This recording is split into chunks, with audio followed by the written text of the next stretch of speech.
దెస్సలోనికీయులకు వ్రాసిన రెండవ పత్రిక. సోదరులారా, చాలా సంతోషం, మీరు పవిత్రంగా నడుచుకుంటున్నారు. మీ విశ్వాసం అభివృద్ధి చెందుతూ ఉంది. నష్టాలను కష్టాలను సహిస్తూ ఉన్నారు. కాబట్టి దేవుని రాజ్యానికి మీకు ప్రవేశం దొరికినట్టే. దేవుడు తిరిగి వచ్చినప్పుడు మీకు విశ్రాంతి దొరుకుతుంది. మిమ్ములను హింసించిన వారికి అప్పుడు శిక్ష విధించబడుతుంది. మేలు చేయాలనే మీ ప్రతి ఆలోచనను, విశ్వాసమూలమైన ప్రతి పనిని దేవుడు నెరవేర్చాలని మేము మీకోసం ప్రార్థిస్తున్నాము. ఏ విధంగానూ ఎవరు మిమ్మల్ని మోసం చేయకుండా చూసుకోండి. సోదరులారా, సత్యాలను విడవకుండా నిష్ఠతో అనుసరించండి. దేవుడు మిమ్మును ప్రోత్సాహపరచునుగాక.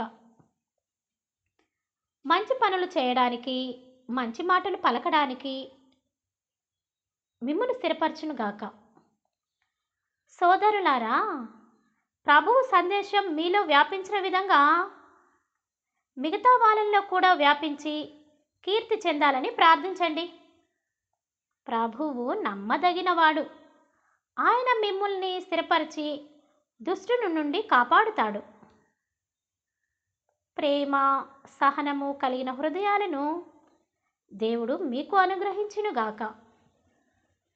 సహోదరులారా, అక్రమముగా నడుచుకొను మన ప్రతి సహోదరుని యొద్ద నుండి తొలగిపోవాలనని మన ప్రభువైన యేసుక్రీస్తు పేరట మీకు ఆజ్ఞాపించుచున్నాను. ఎలా నడుచుకోవాలో మీకు తెలుసు. మేము మీ మధ్య సోమరులుగా ప్రవర్తించలేదు. ఎవరి ఇంట్లోనైనా ఊరికే భోజనం చేయలేదు. ఎవరికి కష్టం కలిగించరాదని రాత్రింబగళ్ళు కష్టపడి పనిచేశాము.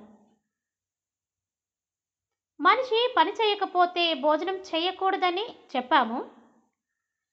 మీలో కొంతమంది ఏ పని చేయకుండా ఉంటూ పైగా ఇతరుల విషయాల్లో జోక్యం చేసుకుంటూ సోమరుల్లా తిరుగుతున్నారు. అలాంటి వారు ప్రశాంతంగా పని చేసుకుంటూ సొంతంగా సంపాదించుకున్న ఆహారాన్ని భుజించాలని మన ప్రభువైన యేసుక్రీస్తు వారి పేరట ఆజ్ఞపూర్వకంగా హెచ్చరిస్తున్నాను. సహోదరులారా, మీరైతే పనులు చేయటం మానవద్దు. ఎవరైనా లోబడకపోతే వారిని కనిపెట్టి ఉండండి, అతనితో కలిసి ఉండవద్దు. అయితే అతన్ని శత్రువుగా భావించకండి, సోదరుడిగా భావించి బుద్ధి చెప్పండి. మన ప్రభువైన యేసుక్రీస్తు కృప మీకు తోడయుండునుగాక.